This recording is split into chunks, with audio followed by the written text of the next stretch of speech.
Welcome to ECNTRADE daily video. Before we begin, it should be noted that any advice is of a general nature only and that your personal circumstances have not been taken into consideration. Hello everyone, my name is Rob Clayton and thank you for joining me. The Australian dollar has been unable to recapture upward momentum this week after the market struggled around the 60-day moving average, has reversed and now focuses on the key level or the bullish foundations of 65.1995. Adding to the weakness, yesterday's release of the latest Australian jobs report showed the economy lost 27,100 jobs, pushing the unemployment rate from 3.5% to 3.7% in April.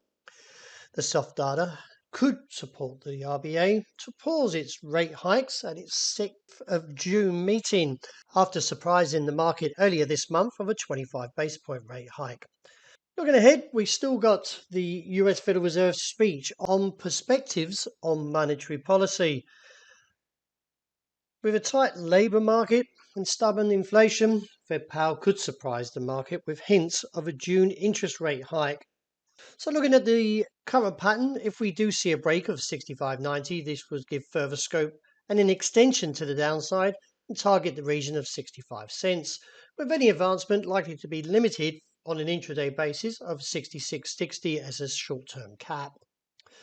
The market plummeted lower on Thursday for the euro as well, with the dollar index, which measures the greenback strength against a basket of 6 major currencies, rallies to a 7-week peak and is now just a stone throw away of claiming its 104 objective. The dollar rallied to 103.46 and stays a slight pullback to 103.36 this morning. Apart from the debt ceiling negotiations, which are looking a little bit more rosier, investors are also looking at the economic data released on Thursday, with showing lower than expected US initial jobless claims of 242,000 in the latest week, compared with a forecast of 254,000. At present, the market's roughly pricing in a 33% chance the Fed will hike rates in June, and the Federal funds rate is currently at 5 to 5.25%.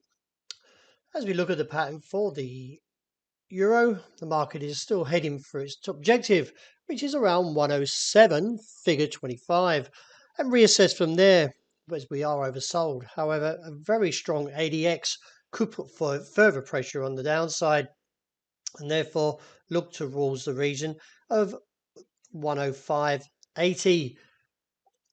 But I feel the market will be a bumpy journey on the way down due to the oversold conditions. The bulls were very excited on Thursday after taking out the level of and also the objective of 138, and now has given further room to the upside to the region of 140 to 142.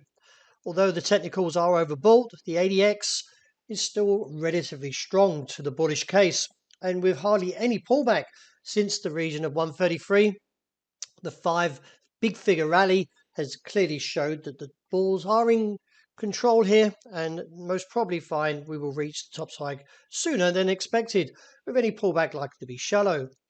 The sterling was weaker overnight and now focuses on the level of 123.80-85. A break there would give further scope to the downside and maybe even seeing a further fall towards the region of 122.70 as initial target.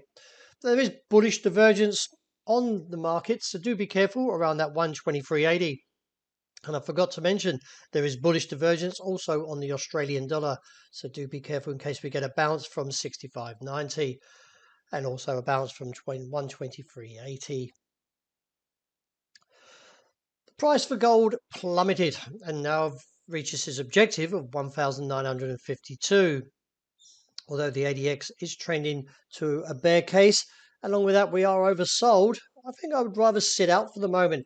As I mentioned, the dollar index has nearly claimed the 104, and also with gold reaching its objective of 1,952, I'd rather just sit out for the moment and reevaluate the current levels.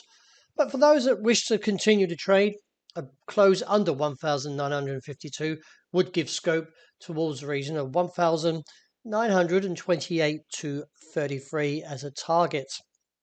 Wrapping up with oil, the market was slightly weaker due to the dollar strength, but nevertheless, the indicator is still holding positive along with the MACD.